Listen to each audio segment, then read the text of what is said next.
Hello everyone, I'm back. I know it's been a while since I posted something, but today I'm going to be reading The Gruffalo's Child by Julia Donaldson, illustrated by Axel Scheffler, and I hope you have a lovely time enjoying the story with me.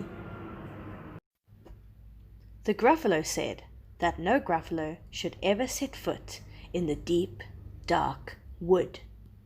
Why not? Why not? Because if you do, the big bad mouse will be after you. I met him once, said the Gruffalo. I met him a long, long time ago. What does he look like? Tell us, Dad. Is he terribly big and terribly bad? I can't quite remember, the Gruffalo said. Then he thought for a minute and scratched his head. The big bad mouse is terribly strong, and his scaly tail is terribly long. His eyes are like pools of terrible fire, and his terrible whiskers are tougher than wire. One snowy night, when the Gruffalo snored, the Gruffalo's child was feeling bored.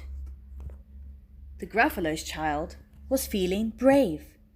So she tiptoed out of the Gruffalo cave. The snow fell fast and the wind blew wild. Into the wood went the Gruffalo's child.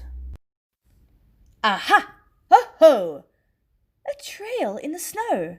Whose is this trail, and where does it go? The tail poked out of a log pile house.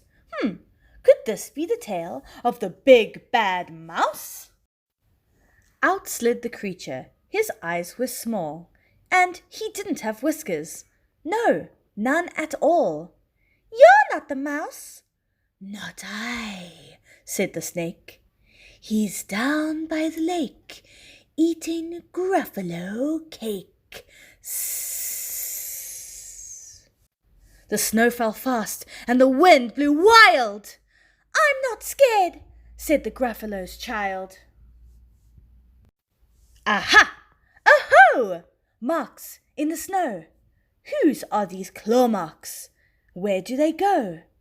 Two eyes gleamed out of a treetop house. Could these be the eyes of the big bad mouse? Down flew the creature. His tail was short, and he didn't have whiskers of any sort. You're not the mouse. Too-hoo, not I. But he's somewhere nearby, eating Gruffalo pie.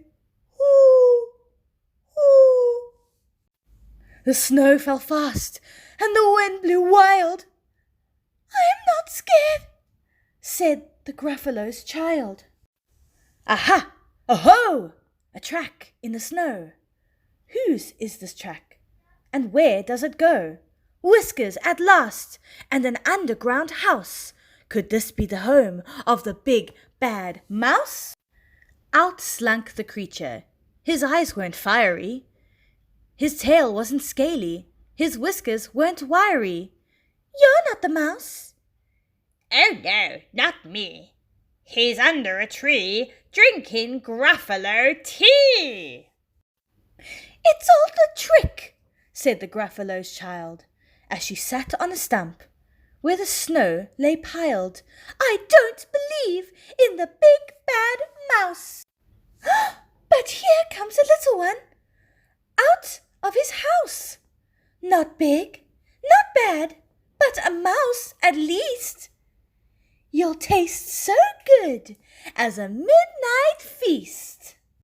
Wait, said the mouse, before you eat. There's a friend of mine that you ought to meet. If you'll let me hop onto a hazel twig, I'll beckon my friend so bad and big. The Gruffalo's child unclenched her fist. The big bad mouse! So he does exist! The mouse hopped into the hazel tree. He beckoned, then said, Just wait and see. Out came the moon.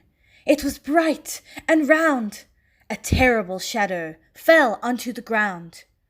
Who is this creature so big, bad, and strong? His tail and his whiskers are terribly long. His ears are enormous, and over his shoulder he carries a nut as big as a boulder. "The big bad mouse!" yelled the Gruffalo's child. The mouse jumped down from the twig and smiled. "Aha! Oh-ho! Prints in the snow! Whose are these footprints? Where do they go?"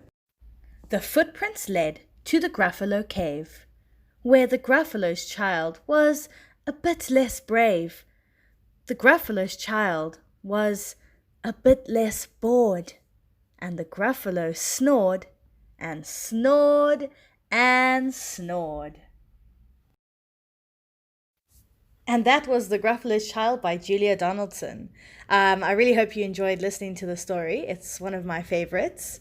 If you enjoyed it, please do like and subscribe to my channel and share it with all your friends so we can all enjoy reading together. Thank you, guys.